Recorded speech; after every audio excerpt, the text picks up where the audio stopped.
7 working दिनों के अंदर अंदर अपोजिशन के मुतालबात पर अपना बाज़ाब्ता तहरीरी मौक़िफ़ पेश करेगी। अपोजिशन कमेटी ने कहा कि उन्हें अडयाला जेल में अपने लीडर जनाब इमरान खान से आज़ादाना माहौल में मुलाकात का मौका दिया जाए। हुकूमती कमेटी ने इसकी तायद की।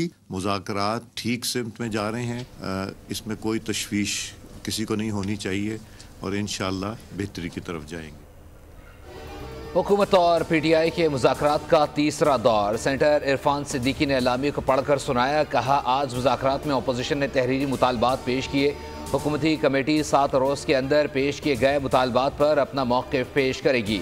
अगली तारीख का ऐलान दोनों कमेटियों से मुशावरत के बाद किया जाएगा। कौमी असम्बली स्पीकर अयाज सादिक ने कहा, मुज़ाकरात तसल्ली बख्श हैं और खुशगवार माहौल में दुरुस्त समत में जा रहे हैं। चार्टर ऑफ इकॉनमी और इंसदाद दहशतगर्दी पर भी हमें इकट्ठा होना होगा।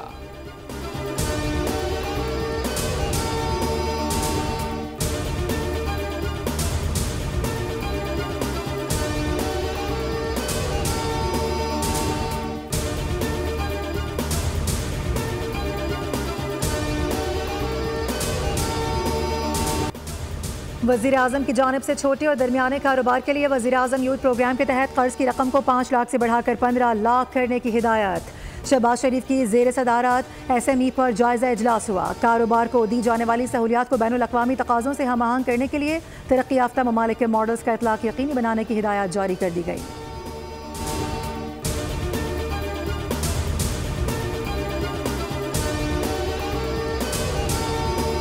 गई है और मुल्क डिफ़ॉल्ट कर जाएगा, तो शहबाज शरीफ साहब की हुकूमत ने दिन रात एक करके उन्होंने न सिर्फ वो ख़तरे को टाला। आखिरी ख़बरें जब वो अच्छी आई थी पाकिस्तान के लिए, वो नवाज शरीफ साहब के दौर में 2017 में, कि जब ग्रोथ रेट आपका क्लोज टू 6 था, 5.7 था और लोड शेडिंग ख़त्म हो गई थी। उसके बाद अनफॉर्चुनेटली जितना भी 4 साल का वक्त गुजरा, उसमें वो सारी तबाही, इन्फ्लेशन जो सिंगल डिजिट में थी, इन्फ्लेशन 38% तक चली गई। PTI के दौर में मुल्क और कारोबार की तबाही हुई। नवाज शरीफ के दौर में मुल्क मुआशी तौर पर मुस्तहकम था, दहशतगर्दी भी ख़त्म हुई। वज़ीर आला पंजाब मरीम नवाज़ का तकरीब से खिताब। कहा, छोटे और दरमियाने कारोबार के लिए 3 करोड़ का कर्जा देंगे। दुनिया के किसी मुल्क ने इंडस्ट्रियलाइजेशन के बगैर तरक्की नहीं की। हम पंजाब के सरमायाकारों और अवाम के लिए कारोबार को सहूलियात देंगे।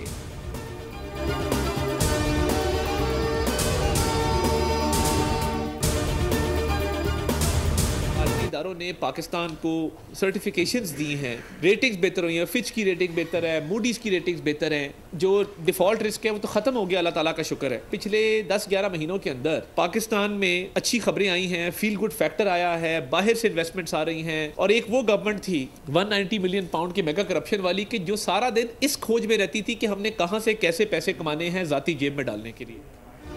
आलमी इक़्तिसादी फोरम ने पाकिस्तान की मईशत के हवाले से मज़बूत इशारे दे दिए हैं। वफाकी वज़ीर इत्तलात अता तारड़ की प्रेस कॉन्फ्रेंस। कहा कि डिफ़ॉल्ट का खतरा मुकम्मल तौर पर ख़त्म हो चुका है। PTI पर भी तनकीद कर दी। कहा कि 190 मिलियन पाउंड मेगा करप्शन का स्कैंडल है। ये पैसा हुकूमत पाकिस्तान और अवाम का पैसा था। अगर पैसा ज़ब्त शुदा नहीं था तो नेशनल क्राइम एजेंसी ने यह पैसा पाकिस्तान के हवाले क्यों किया?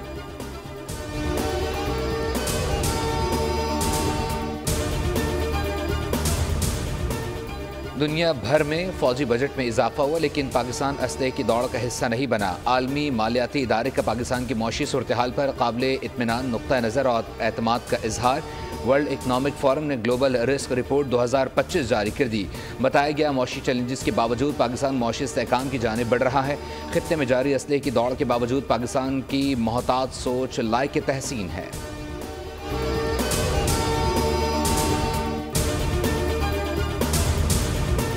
वज़ीर ख़जाना से जापानी सफ़ीर की मुलाकात। मोहम्मद औरंगज़ेब ने पाकिस्तान के मैक्रो इकॉनमिक इस्तेहकाम में मुस्बत पेशरफ से मुताल्लिक़ आगाह किया।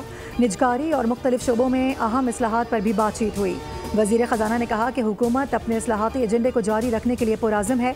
आबादी में इजाफे और मौसमियाती तब्दीली के ख़तरात जैसे मसाइल पर तवज्जो मरकूज़ है।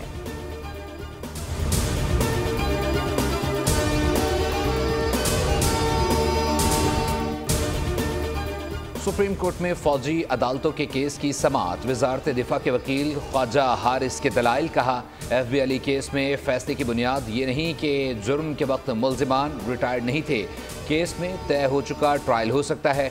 जस्टिस हसन अजहर रिजवी के रिमार्क्स। कहा जिस फैसले का हवाला दे रहे हैं इसमें ट्रायल का रिकॉर्ड पेश किया गया था। सुप्रीम कोर्ट बेंचेस के दायरा इख्तियार के केस की समाअत में 3 रुकनी बेंच के सामने मुकदमा मुकर्रर करने की हिदायत की गई।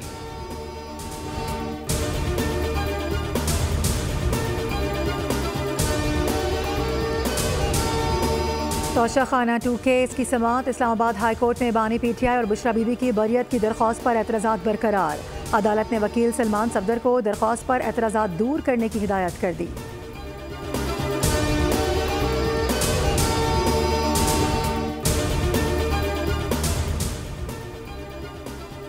हमास और इजराइल के दरमियान जंगबंदी मुआहदा तय पा गया। कतर में इजराइल हमास क़यादत की मुलाकात बावर साबित हुई। मीडिया रिपोर्ट्स के मुताबिक इजराइल पहले मरहले में 33 यरगमालियों के बदले 1000 फ़लस्तीनियों को रिहा करेगा। गजा से ज़ख्मियों और मरीजों को हंगामी बुनियादों पर अस्पताल मुंतकिल करने का मनसूबा तैयार कर लिया गया। वज़ीर आज़म का मुआहदे का खैर मकदम शहबाज शरीफ ने कहा उम्मीद है कि इस जंगबंदी का मुकम्मल तौर पर एहतराम किया जाएगा। तर्जुमान दफ्तर ख़ारजा ने कहा इजराइल की तौसी पसंदाना पॉलिसी पूरे खित्ते को गैर मुस्तहकम कर रही है। पाकिस्तान गजा में जंगबंदी के फौरी और मुकम्मल नफाज का मुतालबा करता है।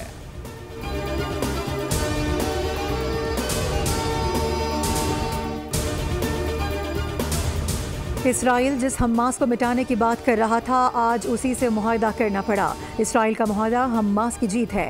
अमीर जमात इस्लामी हाफिज नईमुर रहमान का रद्द अमल सामने आ गया। बयान में कहा कि 15 माह फ़लस्तीनियों की नस्ल कुशी की गई। ये मुआहदा सिर्फ इसराइल ही नहीं अमरीका की भी शिकस्त है।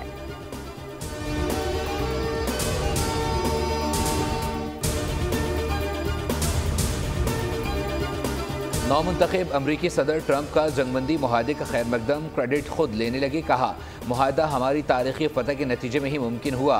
यकीनी बनाएंगे गजा दोबारा जंगजुओं की पनाहगाह न बने।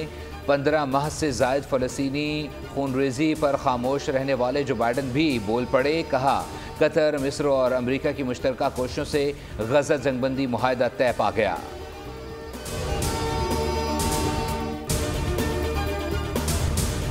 गजा में 15 माह तक जारी जंग में 47,000 फ़लस्तीनियों की शहादतें हुईं। 85,000 टन बारूद बरसाया गया। इसराइल की हट धर्मी अब भी बरकरार। जंगबंदी मुआहदे की खिलाफ वर्जी करते हुए चंद ही घंटों के बाद बमबारी कर दी। मजीद 62 फ़लस्तीनी शहीद। इसराइल ने गजा में पनागुज़ीन कैंप्स और घरों को निशाना बनाया। नसीरात और अलशाती पनागुज़ीन कैंप पर हमले में 2 सहाफ़ियों समेत 3 अफराद शहीद हो गए। यमन के हौसियों ने भी इसराइल के खिलाफ हमले रोकने का ऐलान कर दिया। तर्जुमान ने कहा कि इसराइल और हमास के दरमियान मुआहदे का एहतराम करेंगे। जंग बंदी के बाद इसराइल पर मिसाइल और ड्रोन हमले बंद कर देंगे।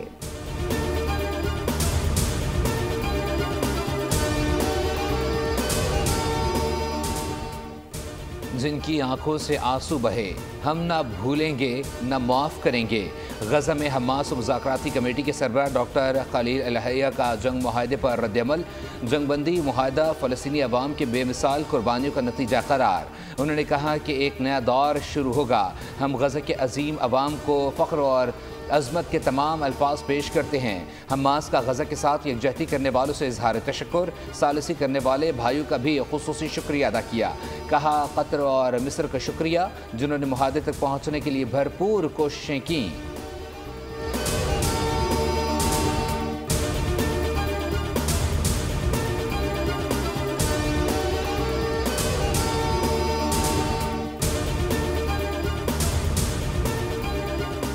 हुकूमत सिंध की जानिब से बेकार गाड़ियाँ 1 माह के अंदर नीलाम करने और कराची के सरकारी मुलाजिमीन के लिए EV गाड़ियाँ खरीदने का फैसला कर लिया गया। सिंध के सीनियर वजीर शर्जील इनाम मेमन की ज़ेर सदारत सिंध काबीना की ज़ेली कमेटी बराए किफ़ायत जारी का अहम इजलास। EV गाड़ियाँ खरीदने से हुकूमत को फ़ायदा होगा, POL की बचत होगी और नीलामी में भी आसानी होगी।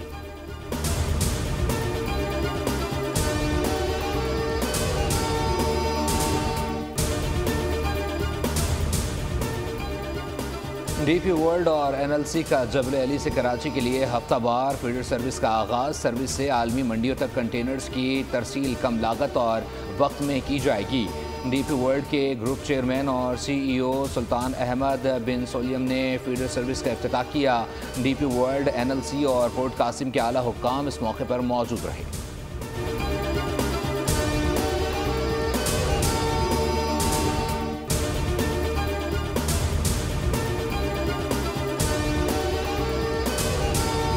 गार्डन से 2 बच्चों के मुबैना अगवा का वाक़या। बच्चों के अगवा को 3 दिन गुजर गए। तफ्तीश में कोई अहम पेशरफ ना हो सकी। वालिदा गम से निढाल। बोल न्यूज़ से गुफ्तगू में हुक्काम से मुतालबा किया कि बच्चों को ढूंढने में मदद करें।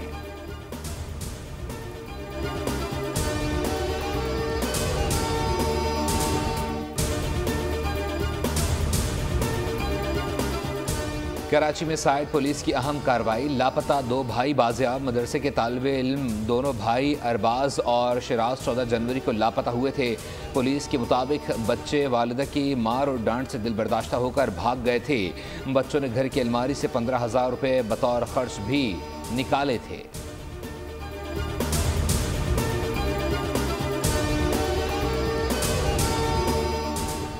कराची में हैवी ट्रैफिक ने मजीद 2 जानें निगल लीं। औरंगी टाउन में ट्रक की टक्कर से एक मोटरसाइकिल सवार जान बहक, दूसरा जख्मी हो गया। सुपर हाईवे पर डंपर की टक्कर से बच्ची जान से गई। 6 साला तानिया वालिदैन के साथ सड़क पार कर रही थी।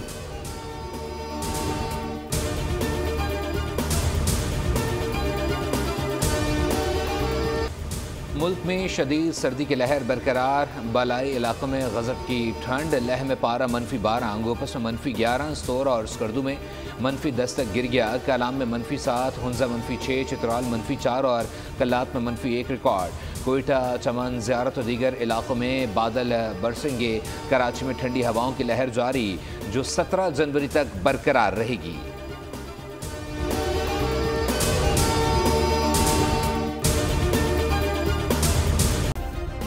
सब्सक्राइब करें और बेल दबाएं ताकि कोई खबर रह न जाए।